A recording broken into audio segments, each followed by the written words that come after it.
Selamat siang, selamat bertemu kembali para petani karet, para pendekar dimanapun berada di seluruh Nusantara, mulai dari Sumatera Utara, Riau, Jambi, Bengkulu, Sumatera Selatan, Kalimantan Barat, Kalimantan Selatan, dan daerah-daerah lainnya. Jangan lupa subscribe teman-teman pendekar, teman-teman petani karet dimanapun berada.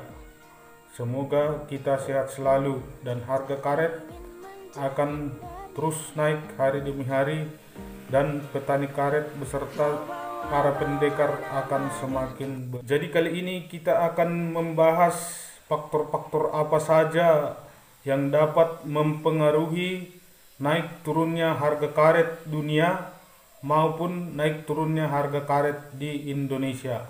Jadi untuk faktor-faktor yang mempengaruhi naik turunnya harga karet dunia, di sini kita ambil ada 7 faktor yang sangat mempengaruhi naik turunnya harga karet dunia maupun harga karet Indonesia. Jadi yang pertama, faktor yang mempengaruhi naik turunnya harga karet adalah permintaan dan penawaran di pasar karet internasional.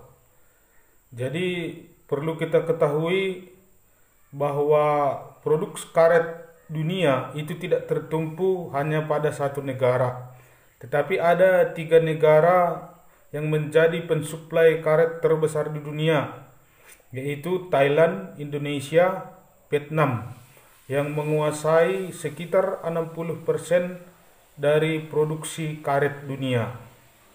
Sedangkan pengguna karet alam terbesar itu adalah Cina, kemudian negara-negara Asia Tenggara, Asia Selatan, Eropa Barat, dan Amerika Serikat, di mana Cina mendominasi sepertiga dari permintaan atas karet global. Karena itu, kondisi dan ekonomi serta regulasi di Cina sangat berpengaruh terhadap pasar karet dunia. Kemudian faktor yang kedua yang mempengaruhi harga karet dunia adalah produksi, konsumsi, regulasi dari negara Cina. Mengenai komoditas karet, Cina merupakan konsumen karet terbesar dunia dan merupakan pengguna sepertiga dari karet dunia. Oleh karena itu, perubahan-perubahan dalam penggunaan karet di dalam negeri dapat mempengaruhi terhadap karet dunia, karena Cina merupakan pengguna ataupun konsumen sepertiga dari karet yang dihasilkan oleh produk dari seluruh dunia. Kemudian yang ketiga, faktor yang mempengaruhi naik turunnya harga karet dunia adalah harga karet di pasar berjangka. Karet alam itu telah merupakan salah satu komoditas yang diperdagangkan di pasar karet berjangka, berada di Jepang.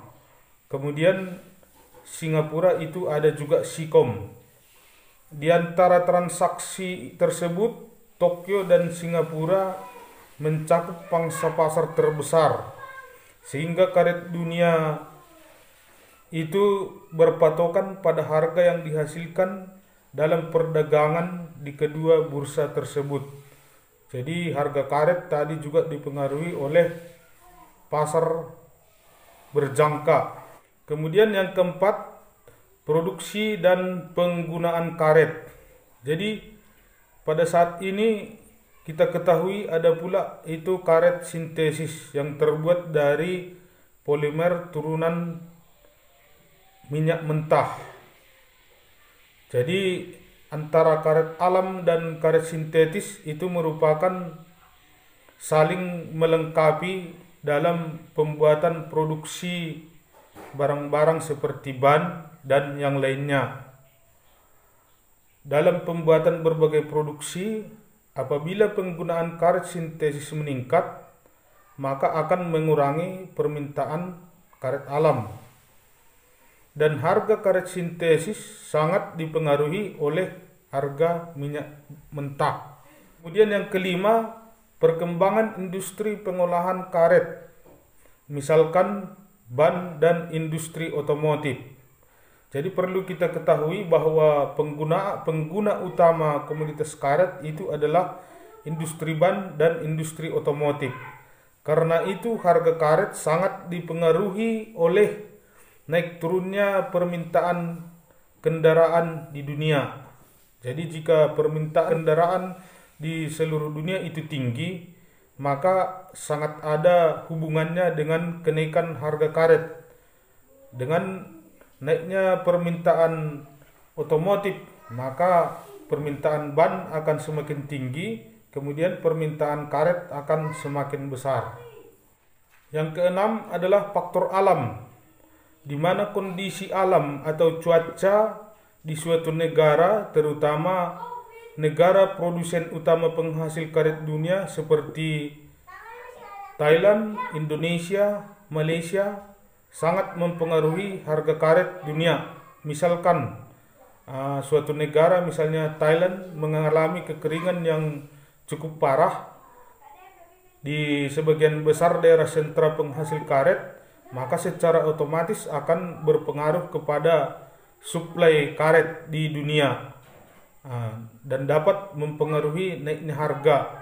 Jadi jika di antara ketiga negara pensuplai utama karet dunia tersebut mempunyai masalah dengan alam ataupun misalnya kekeringan atau banjir, maka dapat mempengaruhi harga karet di pasar internasional maupun harga karet di Indonesia.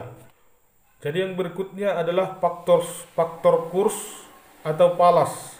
Jika kurs dolar menguat terhadap mata uang suatu negara, maka komoditas ekspor akan menjadi lebih mahal. Dapat kita ambil contoh, misalkan pada bulan Januari itu harga karet sekitar 1,3 dolar.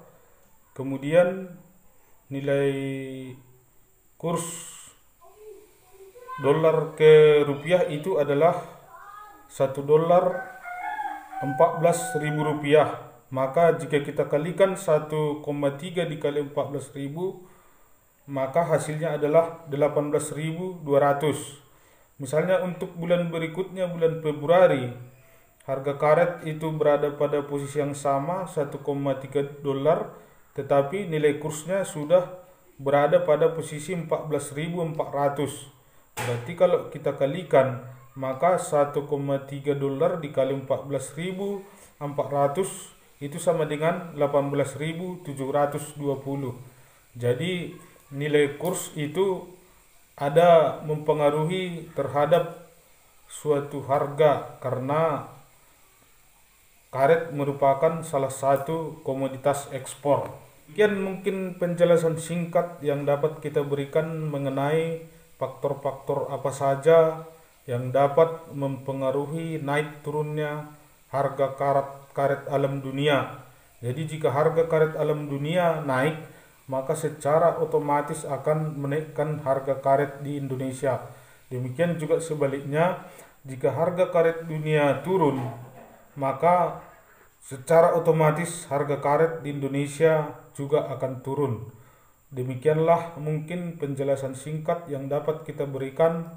Salam petani karet, salam pendekar dari Sumatera Utara. Terima kasih.